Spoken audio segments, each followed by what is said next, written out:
ეკატერინე გურგენაშვილი, ქალაქ თელავის ნომერ 4 საჯარო სკოლის ბიოლოგია ბუნებისმეტყველების მასწავლებელი. მე დღეს წარმოგიდგებით, როგორც მესამე თაობის ეროვნული სასწავლო გეგმის დანერგვის კოორდინატორი კახეთში და შემოგთავაზებთ ჩვენი სკოლის გამოცდილებას პროექტ ახალი სკოლის მოდელის ფარგლებში. აქვე გეტყვით, რომ ჩვენი სკოლა არ იყო პირველ და მეორე ეტაპზე ჩართული სკოლა ამ პროექტში. ჩვენ ვიყავით მესამე ეტაპის სკოლა, როდესაც საქართველოს ყველა სკოლა ავტომატურად მოიაზრებოდა ახალი თაობის ეროვნული სასწავლო გეგმის დანერგვის პროცესში და ევალდებულებოდა ყველა საგნის, ყველა მასწავლებელს სემესტრში ერთი კომპლექსური დავალება მაინც მოესინჯა და ბავშვებს ამისი ხიბლი გაეგოთ. რა გამოცდილება დაგვიგროვდა და რა ძირითადი ასპექტები და პრიორიტეტული მიმართულებები გამოიკვეთა, ამაზე მინდა გესაუბროთ. მოკლედ, ჩვენ სკოლაში კომპლექსურ დავალებებზე მუშაობის პროცესში გამოიკვეთა შემდეგი პრიორიტეტული მიმართულებები, 4 ძირითადი მიმართულება. მნიშვნელოვნად გაიზარდა მოსწავლეთა ჩართულობა საგაკვეთილო პროცესში და სწავლების პროცესი გახდა უფრო ხალისიანი. სწავლის შედეგების გაანალიზება გახდა საჭირო.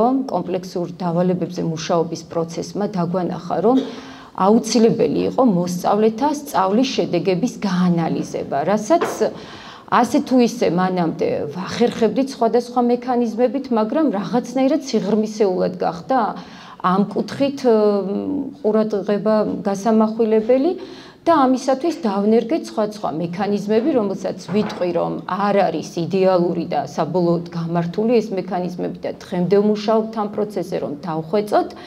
მოხდა კურიკულუმის განვითარება თვითდაუნებურად, რაღაცას რომ გავაკეთებდით კარგად თუ ვერ გავაკეთებდით, საჭირო ხდებოდა ისევ და ისევ მივსულიყავით კურიკულუმთან და გადაგვეხედა კურიკულუმისთვის. თავდაპირველად, როდესაც დავჯექით კათედრებზე ჩვენი სკოლის კურიკულუმი შევიმუშავეთ, საგნობრივი, ეგრეთ წოდებული ორიგინალური კურიკულუმი ჩვენ შესაძლებლობებზე მორგებული, გამოვიდა ისე, რომ ეს კურიკულუმი იყო გათვლილი, ძალიან იჯერ ბავშვებზე. ჩვენ სკოლაში ყველა ბავშვი უნდა ყოფილიყო მაღალი აკადემიური მოსწრებით და ყველა უნდა ყოფილიყო გენიოსი.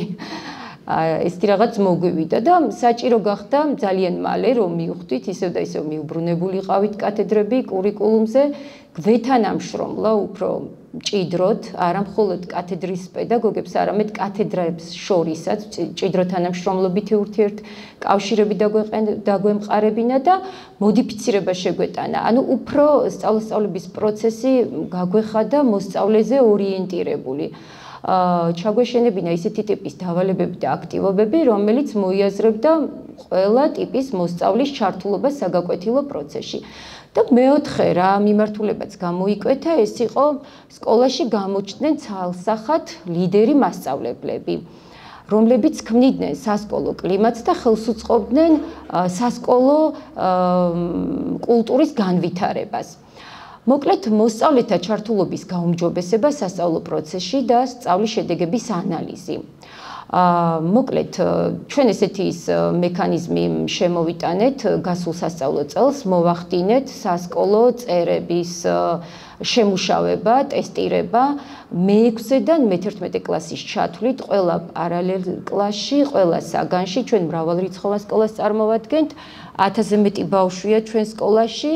და ამან დაგვანახა მუშაობის პროცესში, რომ წაიღო ძალიან დიდი ენერგია, მატერიალური რესურსი თუ ადამიანური რესურსი და პროცესი იყო დროში გაწერილი და ძალიან რთული იყო რუტინული სამუშაო დაგვემატა კიდევ უფრო მრავალრიცხოვან სკოლაში. რაზე იყო ეს დიაგნოსტიკური წერები გათვლილი? ჩვენ გვაინტერესებდა ჩვენი მოსწავლეების არსებული დონე თითოეულ საგანში.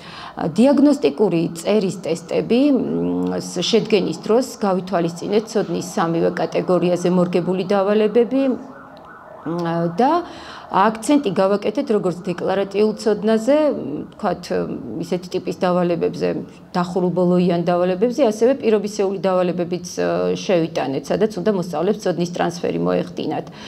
მოვახდინეთ ამ დიაგნოსტიკური წერის შედეგების გაანალიზება დეტალურად და აი ამ ანალიზის საფუძველზე დავინახეთ ნამდვილად წინსვლა. დავინახეთ რიგი ასე ვთქვათ პოზიტიური ცვლილებები და რიგი დასაგეგმი აქტივობები. ხა მე აქ მოყვანილი მაქვს ერთ-ერთი საგნის ნიმუში და მივედით იქამდე რომ საჭირო გახდა ისევ და ისევ კათედრებზე მიუბრუნებულიყავით კურიკულუმზე. ისევ მივედით კურიკულუმთან კიდევ რაღაცა არ იყოს სწორად დაგეგმილი, ან რესურსი არ იყოს სწორად ჩადებული, ან სახელმძღვანელოსთან ქონდა რაღაც არასაკმარისი სიტუაცია, ან მოკლედ კურიკულუმს კიდევ ერთხელ გადავხედეთ. ამის შემდგომ მოსწავლეთა შედეგების ანალიზის საფუძველზე კიდევ სხვა მექანიზმი შემოვიღეთ კათედრებზე. უკვე შემაჯამებელი წერების ანალიზს მივაქციეთ ძალიან დიდი ყურადღება, ვახდენდით ამ მრავალრიცხოვან კლასებში ყველა შემაჯამებელი დავალებების ანალიზს და კათედრებს შორის აი პირველად აქ შემაჯამებელი დავალებების ანალიზმა მოიტანა ის რომ ვთქვათ მაგალითად საბუნებისმეტყველო კათედრაზე დამჯდარიყავით არა მხოლოდ ბიოლოგიის და ბუნებისმეტყველების მასწავლებლები, არამედ ფიზიკის, ქიმიის და მათემატიკის მასწავლებლებიც და სხვა საგნის მასწავლებლებიც. ანუ საჭირო გახდა კათედრებს შორის ჭიდრო ურთიერთთანამშრომლობა. რიგ საკითხებში კარგად ჰქონდა საქმე, რიგი საკითხები არ იყო დაფარული, ცნებებთან მივდიოდით ისევ, საჭირო იყო ისეთი ტიპების დავალებების შემუშავება და კურიკულუმების და კომპლექსური დავალებების შემოტანა, მოდიფიცირება, რომ ყველა სამიზნე ცნებაზე გავსულიყავით. მოკლედ ისევ და ისევ მივდიოდით კურიკულუმთან. ასევე შემოვიღეთ ასეთი მექანიზმი ხარისხის განვითარების ჯგუფის მხრიდან და დირექციის მხრიდან ხდებოდა სასწავლო პროცესზე დაკვირვება, ფორმალური და არაფორმალური დასწრებები, რა თქმა უნდა, წინასწარ იყო ეს ყველაფერი ცნობილი, მაგრამ ეს გულისხმობდა უფრო არა მოსწავლეთა შედეგებზე დაკვირვებას, ფოკუსირებული დაკვირვება იყო, რამდენად პოზიტიური იყო სასწავლო გარემო, რამდენად იყო დავალებები მორგებული ყველა ტიპის მოსწავლეზე და რამდენად ხერხდებოდა მასწავლებლის მიერ ყველა მოსწავლის ჩართულობა საგაკვეთილო პროცესში. დიაგნოსტიკური წერები, შემაჯამებელი დავალებების ანალიზი, გვეხმარება უკეთ შევძლოთ მოსწავლეთა შედეგების გაანალიზება და ხარისხის ჯგუფის მუშაობა კი სწავლობდა უფრო პოზიტიურ სასწავლო გარემოს.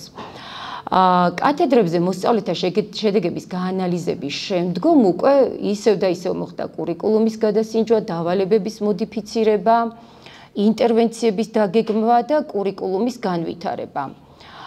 ცვლილებები შევიტანეთ მოსწავლეთა შეფასებაში.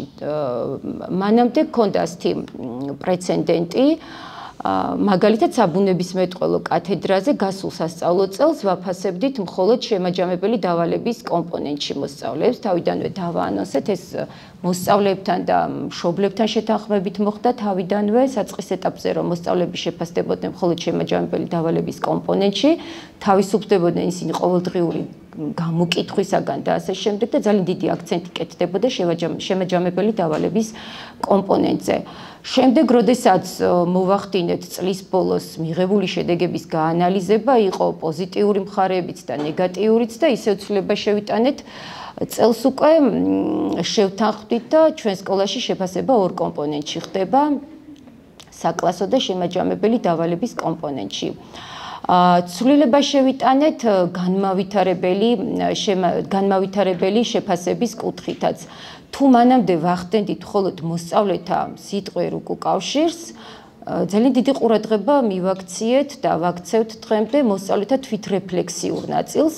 მოსწავლეები აკეთებენ თვითშეფასებას, გვაქვს ამისთვის ჩანაწერების დღიურები და ასე ვთქვათ, შემაჯამებელი დავალების,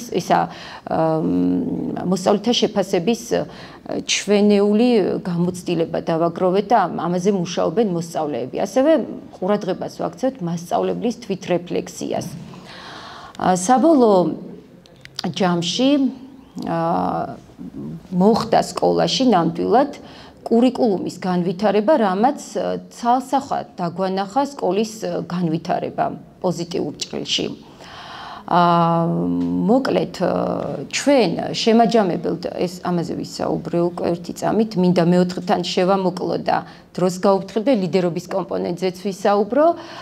დასაწყისშივე ვახსენე, რომ პროექტის დანერგვის ეტაპზე ცალსახად გამოიკვეთნეს სკოლაში ლიდერი მასწავლებლების გუნდი, რომელიც ყოველთვის არიან სკოლაში და სხვა სკოლებში და არ უშინდებიან განათლების სისტემაში მიმდინარე არანაირ ცვლილებებს, საწყის ეტაპზე ნერგავენ, იზიარებენ, თავადაც აზიარებენ და ასეთი მასწავლებლების გუნდი ჩვენ სკოლაშიც გამოჩნდნენ და დღემდე არიან და საბოლოო ჯამში ლიდერი მასწავლებლების გუნდის გამოჩენამ გამოიწვია სასკოლო კულტურის განვითარება.